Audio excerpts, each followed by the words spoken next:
Nuestro próximo invitado es José Antonio Lagos y él nos va a presentar su tema denominado Frente al tsunami de la inteligencia artificial. Está buena esa descripción.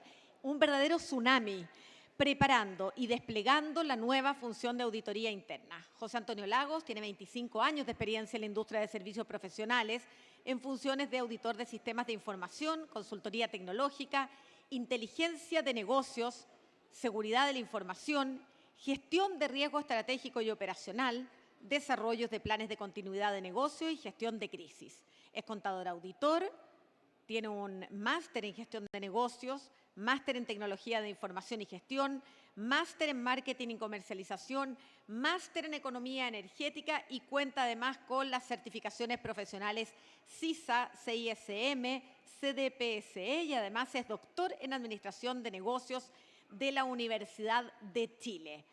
Con todos esos pergaminos, con ese enorme currículum y toda su experiencia, nos trae la presentación Frente al tsunami de la inteligencia artificial, preparando y desplegando la nueva función de la auditoría interna.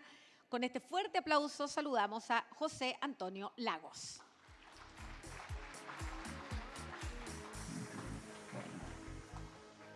Bien, muy buenas tardes a todos. Muchas gracias por su asistencia. Tengo un tremendo desafío que es mantenerlos despiertos. En un tema que a lo mejor es un poco árido, ¿cierto? A lo mejor es un poco árido, sobre todo porque aquí vamos a aterrizar un poco los conceptos.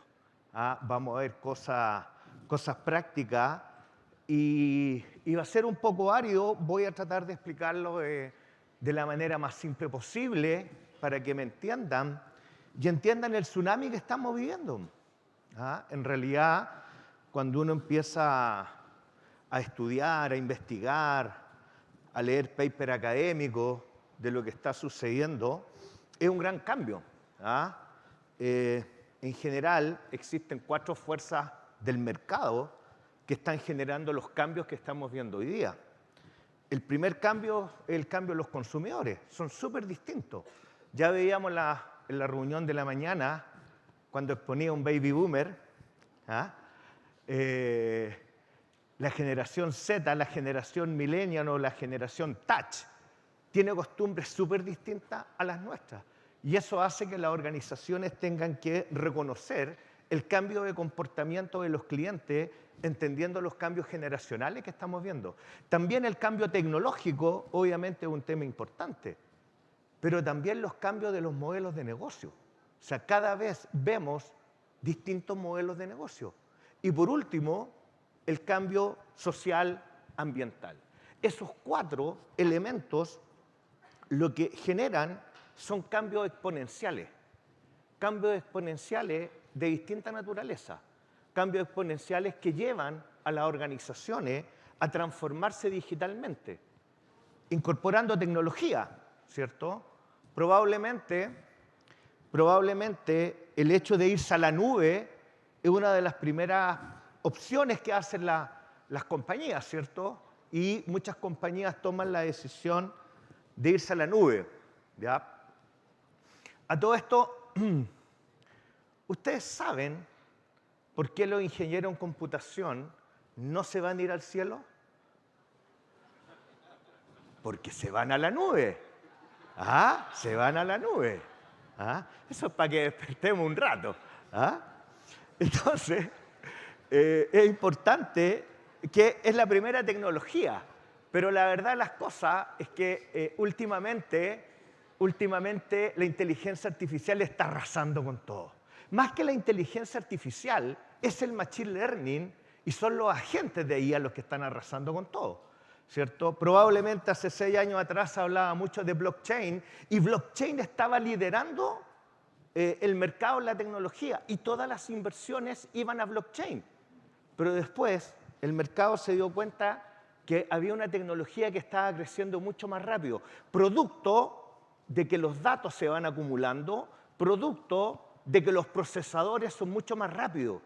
Y ahí empieza el concepto, que es un concepto antiguo. Todos han escuchado que esta cuestión salió en el año 1956, ¿cierto? Donde un doctor escribe el primer paper de inteligencia artificial.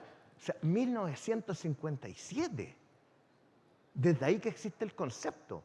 Lo que pasa es que no se podía hacer un deployment porque no había los datos y porque obviamente el procesamiento era lento, ¿ya? Pero hoy día eso existe y finalmente eso ha contribuido al crecimiento exponencial, ¿ya? Bien, vamos a conversar algunas cosas. Obviamente la tormenta digital ya está acá. ¿Ah? Esto no es futuro, esto es presente. Esto es presente, ¿ya? Y los datos así lo demuestran. La tasa de crecimiento del mercado de la inteligencia artificial, tasa compuesta 35% para los próximos años. ¿Ah? Y ese es el mercado. Fíjense que son 391 mil millones. En 5 años se ha multiplicado por 5 veces, va a ser en el 2030 1.81. O sea, una cantidad de inversiones que hay relacionadas al mercado de la inteligencia artificial y a todos los servicios o productos que son parte del ecosistema, ¿cierto? O sea, tecnología, educación, productividad y una serie de elementos que obviamente derivan del uso de la tecnología. Adoptación empresarial. Informe de McKinsey, 78% de las empresas ya utiliza IA en al menos una función de negocio. Y probablemente lo que hacen es IA generativa, ¿cierto? Que es lo común, hacer prompt, y que la inteligencia artificial me devuelva un texto, me devuelva un audio o me devuelva un video. Que generalmente uno empieza a jugar por ese lado, ¿ya?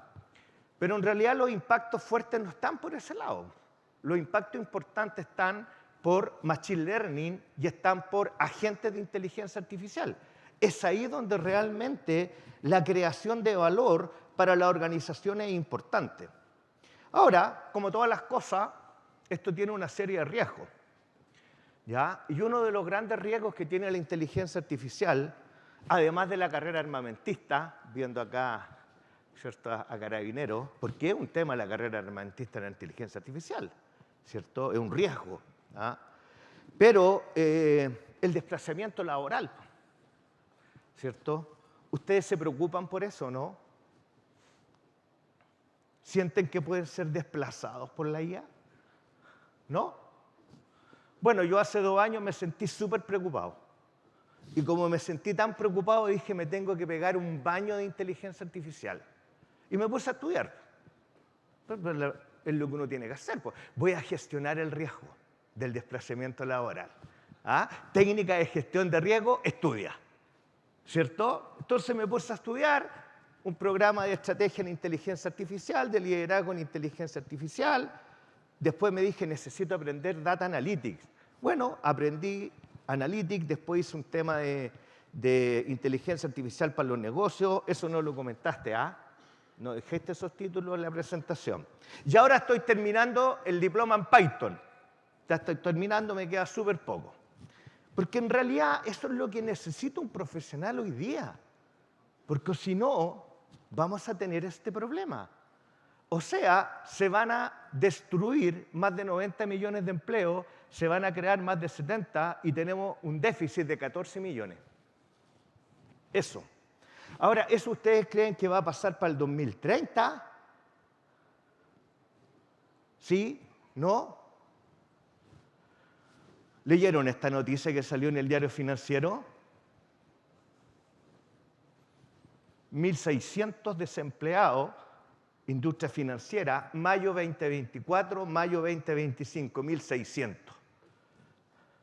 ¿Y ustedes creen que contrataron niños de la universidad para reemplazarlo? No, pues. Automatización. Entonces esto es real.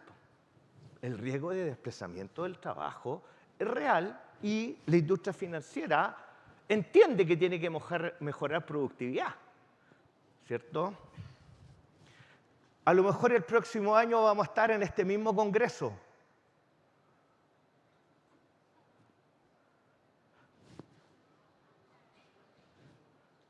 Y podríamos tener noticias de ese tipo.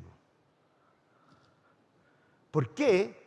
Porque probablemente vamos a empezar a ver cómo las organizaciones, las unidades de auditoría interna, las unidades de compliance, empiezan a crecer en agentes de inteligencia artificial. No voy a contratar más empleados, voy a construir agentes. Y así voy a crecer. Y así voy a ser mucho más productivo.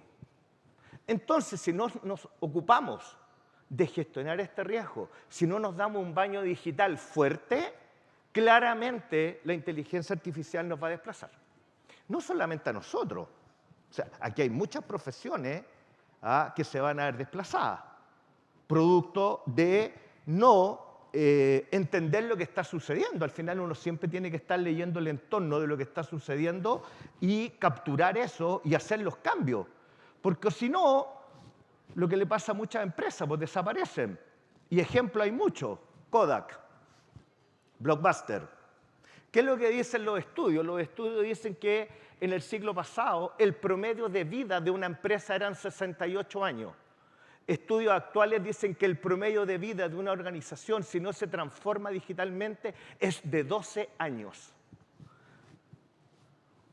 Por eso es que muchas organizaciones, me imagino muchas organizaciones donde ustedes trabajan, están en un viaje digital. Algunos con mayor o menor intensidad, pero van en un viaje digital. Y obviamente la auditoría interna tiene que acompañar ese viaje digital, ¿cierto? Ahora, bueno, ¿cómo acompañamos ese viaje? El rol dual.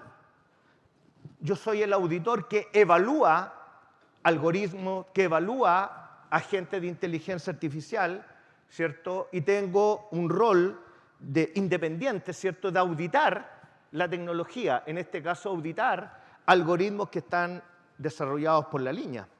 Pero también, ¿cómo voy incorporando esta herramienta para que la auditoría interna sea mucho más eficiente? Para que no trabaje en base a muestras, para que auditemos el 100% y lo hagamos rápido, ¿cierto? Entonces, claramente hoy día la función de auditoría tiene un doble rol.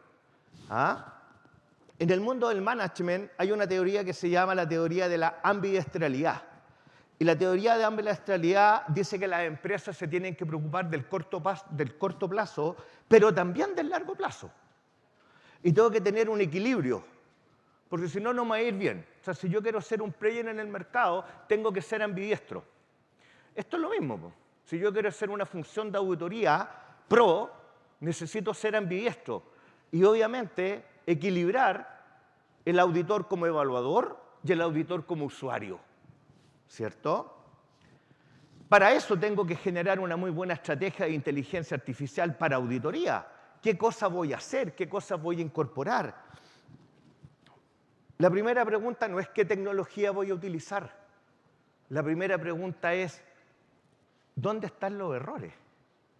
¿Qué puedo mejorar? ¿Qué puedo arreglar? Esa es la primera pregunta, ¿cierto? ¿Por qué? Porque siempre hay áreas para mejorar.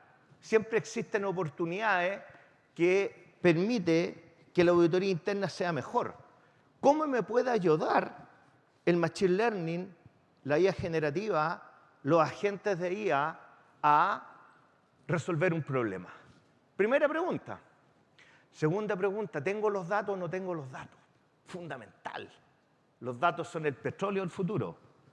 Hoy día los delincuentes a las empresas, cuando hay ciberataque, roban datos. Eso es lo valioso. ¿Por qué? Porque se lo inyectan a los lenguajes del LLM. No sé si vieron el aviso de McDonald's, 68 millones de datos personales comprometidos por una herramienta de inteligencia artificial de recursos humanos que tenía una password que era 1, 2, 3, 4, 5, 6. Hace 3 días atrás. 3 días atrás. Tenían un algoritmo de inteligencia artificial. Muchas veces las aplicaciones se conectan entre ellas y generan cuentas de acceso que no son cuentas de usuario, sino que son cuentas para comunicar y colocan password oculta y tenían esa password. Y por eso se produjo este data breach de 68 millones de datos. ¿Por qué? Porque hoy día lo que vale son los datos. Y acuérdense, las empresas van a ser atacadas porque necesitan los datos. Bueno, de ahí toda la regulación que tenemos de regulación de protección de datos. Bueno, importante entender qué cosas queremos resolver. Importante saber qué nivel tengo, ¿cierto? ¿Qué nivel tengo de madurez? Tanto desde el punto de vista del auditor como evaluador. Perdón, una encuesta. Estaba muy acelerado. Por favor, escaneen el código. Vamos a hablar de la madurez de la auditoría interna y obviamente yo quiero saber, bueno, cuál es la madurez que tenemos acá, ¿cierto? Y espero que esto funcione, si no levantamos la mano a la antigua. ¿Ah? Perfecto, nunca lo he escuchado, 67 no, pero me encantaría aprender. Bien, esa es la actitud. ¿Ah? El aprendizaje, súper relevante, el aprendizaje continuo. ¿Ya? A ver, esta mañana se ha hablado harto de inteligencia artificial, ¿cierto? Esta mañana se ha hablado harto de la transparencia de los algoritmos. Entonces la pregunta es, bueno, ¿cómo realmente hago que un algoritmo sea transparente? Y se habla de la explicabilidad. Bueno, cuando hago un algoritmo de Machine Learning, por ejemplo, un Random Forest o cualquiera, yo puedo utilizar algunos comandos en Python que me van a explicar por qué el algoritmo está tomando cierta decisión. ¿Por qué el algoritmo me rechazó el crédito? ¿Qué es la explicabilidad? Que es algo que puedo hacer en cierto tipo de algoritmo, porque hay otros tipos de algoritmos que ustedes han escuchado de la famosa caja negra, que en realidad yo no sé cómo realmente el algoritmo lo que evalúa para tomar la decisión, que en ese caso estamos hablando de algoritmos de redes neuronales. Imposible saber la explicabilidad del modelo. Y resulta que la explicabilidad del modelo aparece en la regulación de Europa de inteligencia artificial, aparece en la GDPR, de la Ley de Protección de Datos, y en el borrador de Chile de la Ley de Inteligencia Artificial. Por lo tanto, como auditor, yo necesito revisar la explicabilidad del modelo y que el modelo sea explicable, porque la regulación lo va a decir. Además, fíjense que el borrador de la Ley de Inteligencia Artificial dice que todo algoritmo tiene que ser auditado por ley. Así está el borrador escrito. Tiene que ser auditado, ¿cierto? Entonces la pregunta es, ¿cuántos auditores en este país están capacitados para auditar algoritmos de Machine Learning? No mucho. ¿Ah? No mucho. Entonces el baño digital es súper relevante en este escenario que estamos viviendo, ¿cierto? Bueno, importante entender cuál es el nivel de madurez que tiene el auditor desde la perspectiva del evaluador. Fíjense que nivel intermedio, características clave, empiezan a aparecer unas métricas. Métricas que el auditor tiene que validar porque yo necesito validar si el modelo que implementó la compañía es el mejor modelo. Y eso lo hago con algunas métricas, precisión, exactitud, la curva ROC, AU, etcétera, etcétera. Probablemente hoy día esto le va a parecer súper rato, pero yo le aseguro que en un año más esta cuestión se lo van a hacer de memoria. Porque van a tener que auditar algoritmos en su compañía. Por obligación, de acuerdo a la ley. Auditor como usuario, ¿cierto? Aspecto importante. Bueno, conocer los distintos algoritmos, hacer predicciones. Imagínense si yo soy un banco y tengo una base de datos de eventos de pérdida de 6 años atrás, yo puedo tomar eso, ocupar un algoritmo supervisado y hacer una predicción de los riesgos. No tengo para qué preguntarle a la IA generativa. De hecho, es mucho más exacto el modelo con un algoritmo supervisado, porque los bancos tienen los datos. Si tienen 6 años de historia de todos los riesgos materializados. Entonces, con eso, el algoritmo dice, no, el próximo año el riesgo de robo es de un 72%, ¿cierto? Y hay que hacer un modelo de Machine Learning. Bueno, en general, cuando uno audita modelos de Machine Learning, esto parte de un ciclo de vida de identificar el problema que queremos resolver, limpiar los datos, muchas veces los datos están sucios, elegir el mejor algoritmo, ver los problemas de sesgos que tienen los algoritmos. Si yo tengo una base de datos donde el 90% son hombres y el 10% son mujeres, esa base de datos está sesgada. por lo tanto los resultados no me sirven y tengo que eliminar el sesgo, equilibrando probablemente las clases. Hay distintas técnicas, ¿cierto?, que uno puede utilizar para equilibrar las clases y tratar de evitar este tipo de sesgo. Un tema importante en los modelos es el sobreajuste. Muchos modelos que se hacen están sobreajustados. Hay distintas maneras de cómo un algoritmo puede llegar a la problemática del sobreajuste. Una, ¿cierto?, que generalmente es la que aparece en la literatura, es porque dice que el algoritmo se queda pegado en los datos de entrenamiento y como que toma lo que se generó en esa etapa. En realidad eso es como súper difícil de entender para las personas que se están iniciando en esto. Una mucho más fácil de entender es que si yo tengo un problema y le coloco 40 variables para resolver el problema, voy a tener un sobreajuste. Porque a lo mejor el problema no necesita 40 variables. A lo mejor 8 variables son más que suficientes para el problema. Entonces, de hecho, en algoritmos no supervisados existe un tipo de algoritmo que se llama el de componentes principales.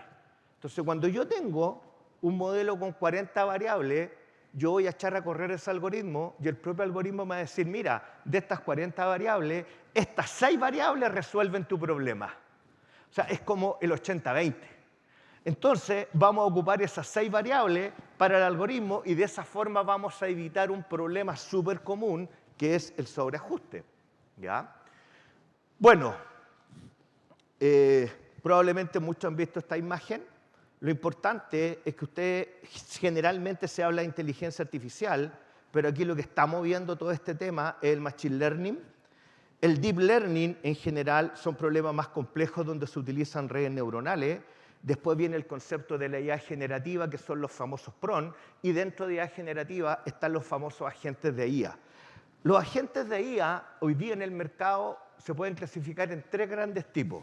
Aquellos que son de código, donde uno entra a programar, generalmente en Python. LangChain es como el más famoso. Después tiene otra capita, que es como la capa intermedia, que son low code. Son de bajo código. Uno coloca un poco de Python, pero el software hace harto, y ahí el software hoy día que está como posicionado líder en el mercado es N8N, y después vienen los software de 0 código. O sea, uno no coloca ninguna instrucción de Python, es puro mouse, moviendo icono. ¿Cuál es el problema de los software de 0 código? Que son poco flexibles, ¿cierto? Porque al no tener código tienen muy poca flexibilidad. Entonces, la verdad de las cosas es que en general la organización hoy día están utilizando agentes de IA pensando en low code. Algo de código, algo de Python, pero lo otro ya viene automatizado. ¿Ya? El mundo del machine learning, en general, uno siempre lo clasifica en 3 grandes áreas. Algoritmos supervisados, no supervisados, algoritmos de reforzamiento. Ejemplo del algoritmo de reforzamiento, un auto autónomo.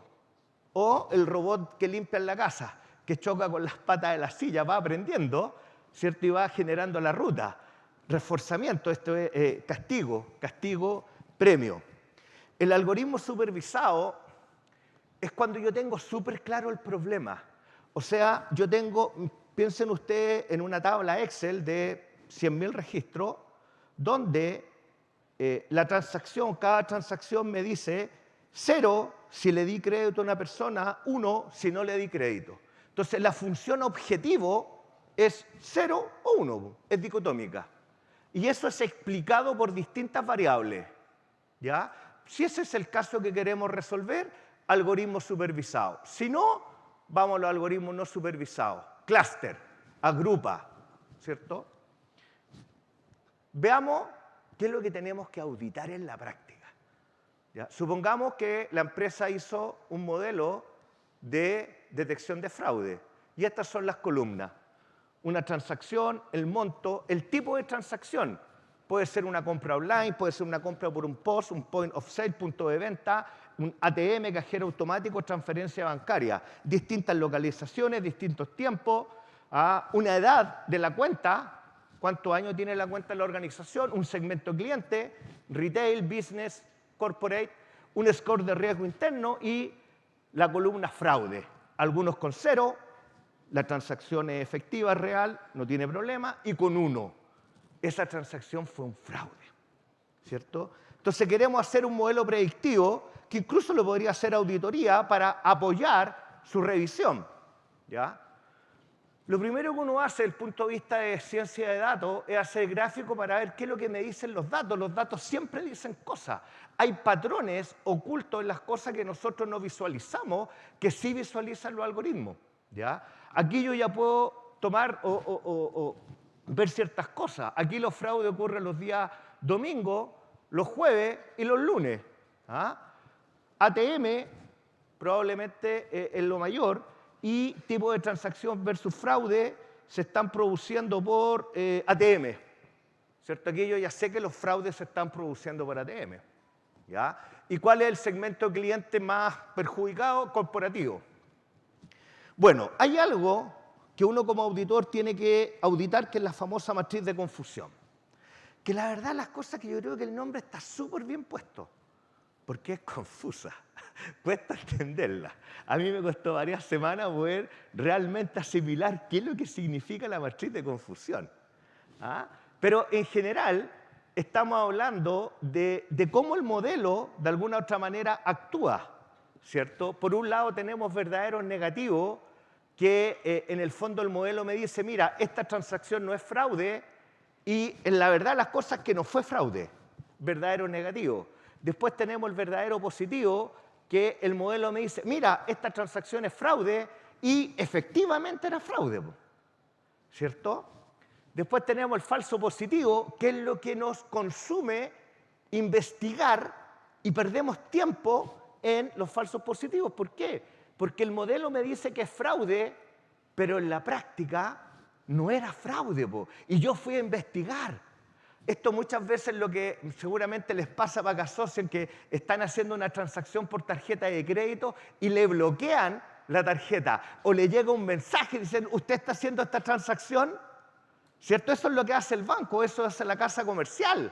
¿Por qué? Porque el modelo le dijo que la transacción que ustedes estaban haciendo era fraude y les manda el mensaje para verificar. Y a uno le da lata, po. Oye, si soy yo el que estoy haciendo la transacción, y dice, y tenéis que comprar de nuevo. O sea, por un lado, validar. ¿Y eso por qué? ¿Por qué ha pasado eso? Porque la cantidad de fraude digital que ha habido estos últimos años es tremenda, ¿cierto? Entonces los modelos tienen menos apetito y no toleran tantas cosas y prefieren gastar mucho tiempo en detectar cualquier cosa, ¿cierto?, anormal, fraude, e investigas. Y se pierde mucho tiempo en eso. Y eso implica que el modelo probablemente no está funcionando como debiera funcionar. Bueno, lo importante de la matriz de confusión es que de la matriz se sacan un montón de métricas que son relevantes desde el punto de vista de auditoría. La exactitud, que es el porcentaje total de acierto; la precisión, que dice qué tan confiables son los positivos detectados; la sensibilidad, que dice qué proporción del fraude real fue detectado. El problema es que a veces yo puedo tener un modelo que tiene una calidad del 94% y resulta que la precisión o el recall es el 80%. El modelo es malo. El modelo es malo. En realidad, como auditor, tenemos que preocuparnos de las otras métricas. ¿Ah? La calidad es global. La exactitud es algo global. No me dice si realmente el modelo es bueno o es malo. Entonces, tenemos esta tablita, ¿cierto?, que en la gráfica, que uno le pide a Python, oye, grafícame la matriz de confusión, ¿cierto? Y te grafica la matriz de confusión y uno analiza los casos. En este caso hay 26 verdadero negativo, 25 verdadero positivo, y después calcula las métricas, ¿cierto? Calcula las métricas en base a las fórmulas, hay una interpretación técnica y obviamente hay una implicancia desde la auditoría. En el caso de la precisión, dice, en auditoría una precisión menor al 80% indica que el 21% de las alertas son falsos positivos. Entonces el tema, ¿yo puedo mejorar este modelo? Y fíjense el aporte que puede hacer el auditor acá. O sea, ¿por qué? Porque la idea es que yo recomiende mejorar el modelo. Para eso necesitamos analizar este tipo de métrica, ¿ya? Bueno, fíjense que en los resultados que vimos, o dentro del mundo de los algoritmos supervisados hay varios, y yo lo que hice fue correr esos datos, los corrí con 3 algoritmos. Algoritmo Random Forest, soporte vector de máquina, y Naim Bayes creo que fue el otro. No, regresión logística. Hay un sesgo que está asociado al sesgo del algoritmo, ¿cierto? ¿Por qué? Porque yo cuando quiero hacer un modelo, yo tengo que ocupar distintos algoritmos, porque quiero elegir el mejor. Y para elegir cuál es el mejor, necesito comparar estas métricas. Claro, entonces yo podría llegar a auditar y yo me doy cuenta que la compañía solamente se basó en Random Forest. Y yo digo, oye, ¿y cuáles son las métricas de los otros modelos? Porque a lo mejor hay un modelo que hace mejor la pega, ¿cierto? Entonces, por eso es que uno siempre tiene que correr los modelos con distintos algoritmos, ver las métricas, ¿ya? Ver las métricas y obviamente utilizar el mejor modelo. En este caso, para esos datos, Random Forest es el mejor modelo. Para esos datos, eso es súper importante. Para esos datos. O sea, un modelo que funcione bien en una compañía Random Forest no necesariamente va a funcionar bien en otra porque los datos son distintos.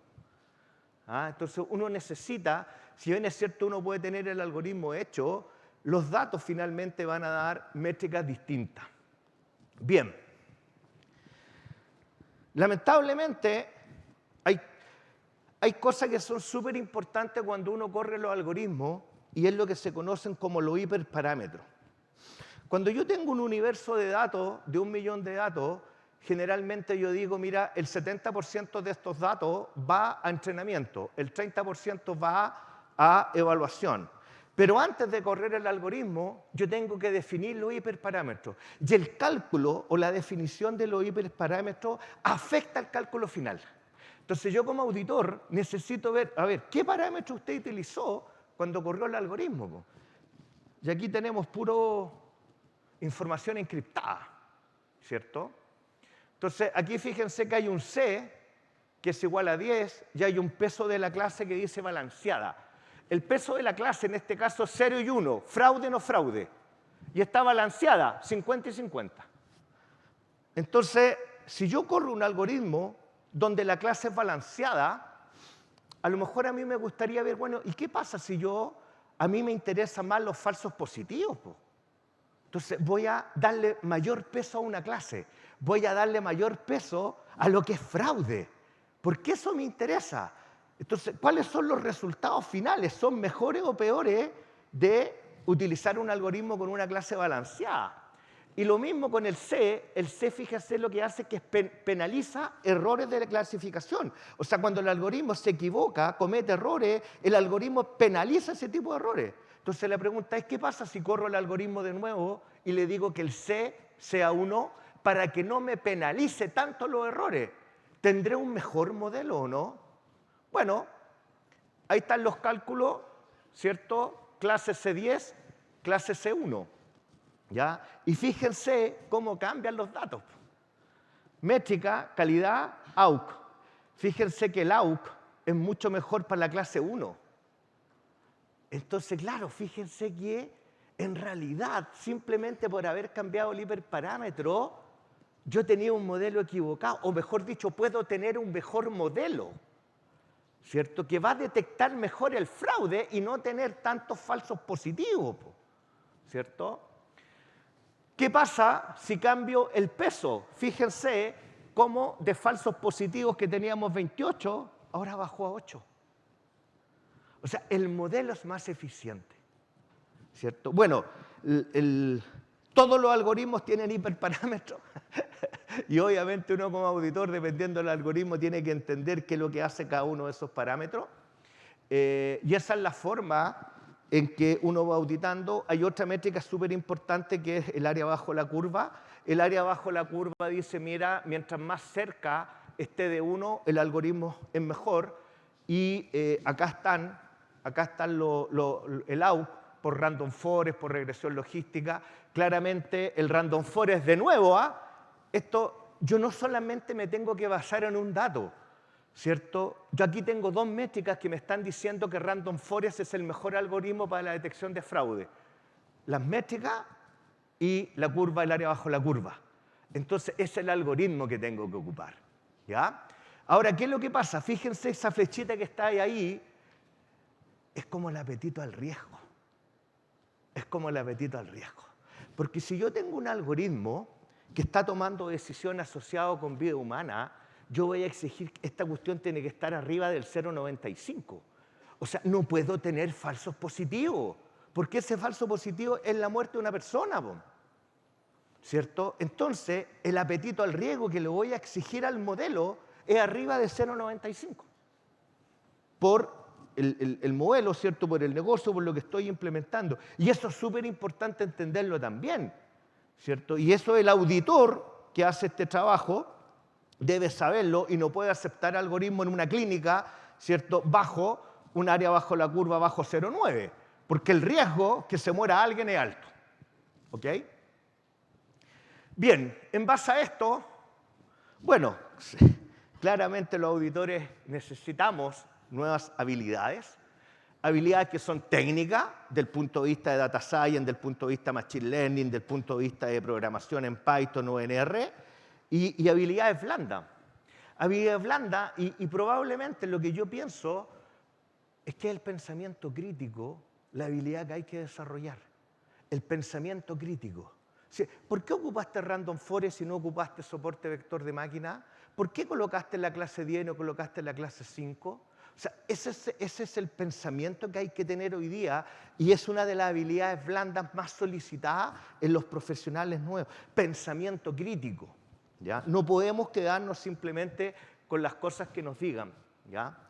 Fíjense que el tema del borrador de la ley sobre inteligencia artificial habla de que hay que hacer auditoría de algoritmos. ¿Ya? Hay que generar un registro de los datasets utilizados. Por ley, ¿ya? Borrador. Y garantías de trazabilidad y explicabilidad del modelo. Entonces, claro, cuando este borrador sea ley y en la empresa haga un algoritmo, bueno, alguien va a tener que hacer la auditoría, ¿cierto? Por eso lo importante es cómo nos alfabetizamos rápido, ¿cierto? Hace pocos meses lanzamos una encuesta al mercado de las competencias de los auditores internos en inteligencia artificial. A lo mejor alguno de ustedes nos contestó la encuesta. Y fíjense, este es un resumen. Competencia técnica de inteligencia artificial aplicada a la auditoría, 3,19. Bajo. Lo más bajo de todo. Lo más alto, colaboración interdisciplinaria y networking, 4,2. Pero claramente la encuesta, el estudio nos dice, en realidad, los propios auditores dicen que no tienen las competencias. Conocimiento, fíjense, conocimiento actual y deseado. Esta es la encuesta. Conocimiento actual de gobierno y regulación, de ahí, escala 1 a 5, 2,28. Después la pregunta era, bueno, ¿qué es lo que desearía usted tener? La primera pregunta es, ¿qué es lo que tengo? Pero ¿qué es lo que usted desearía? Y salta de 2,28 a 4,49. Evolución de riesgos algorítmicos. 1,98. O sea, claramente nos están haciendo evaluaciones de riesgo desde el punto de vista algorítmico. Y sube a 4,33 del punto de vista de una competencia deseada. O sea, a mí me gustaría entender cómo gestionar los riesgos. Y fíjense por nivel generacional. El baby boomer es el que se ve más castigado. ¿Ah? Por un tema de generación, obvio.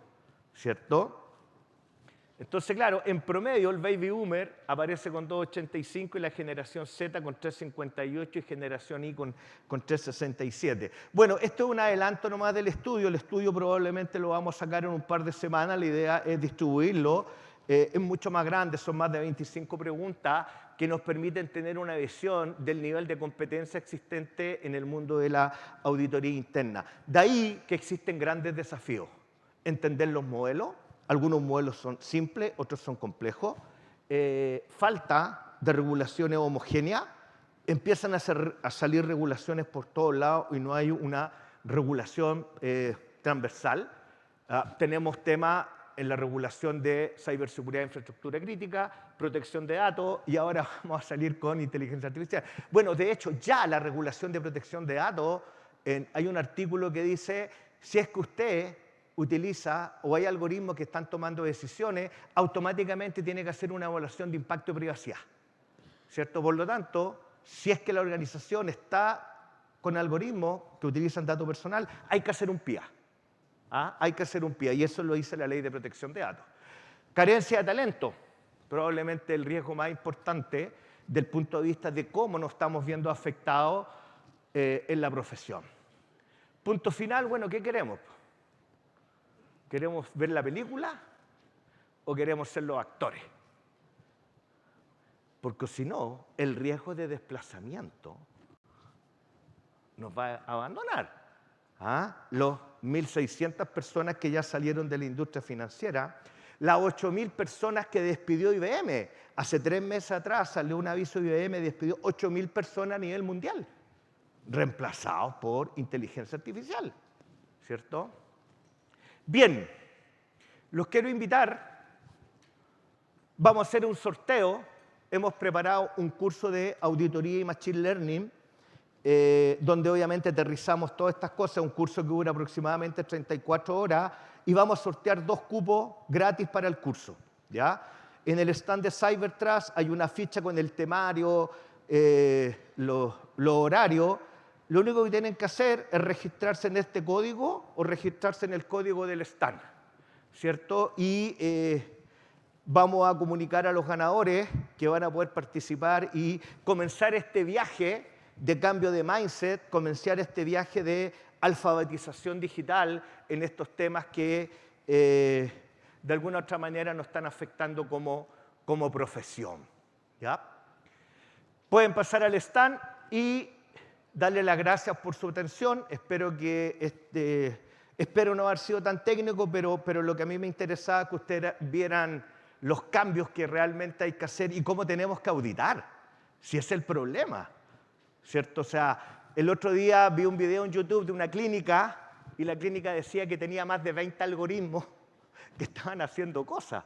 ¿Ah? No sé si se han dado cuenta, pero yo tengo un niño de 10 años, le fui a tomar la radiografía de la mano para la proyección de cuánto va a medir, se tomó la radiografía, salí y me pasaron al tiro el informe. Algoritmo. Eso antes se demoraba 3 días. 3 días decía, vaya a la página después y baje el informe. Y yo fui a la clínica y me dijeron, toma, aquí está el informe. Hicieron el algoritmo de Machine Learning. O sea, 20 algoritmos. 20 algoritmos que debieran ser auditados. No sé si lo auditaron o no, no tengo esa información. Ok, señores, muchas gracias por su asistencia.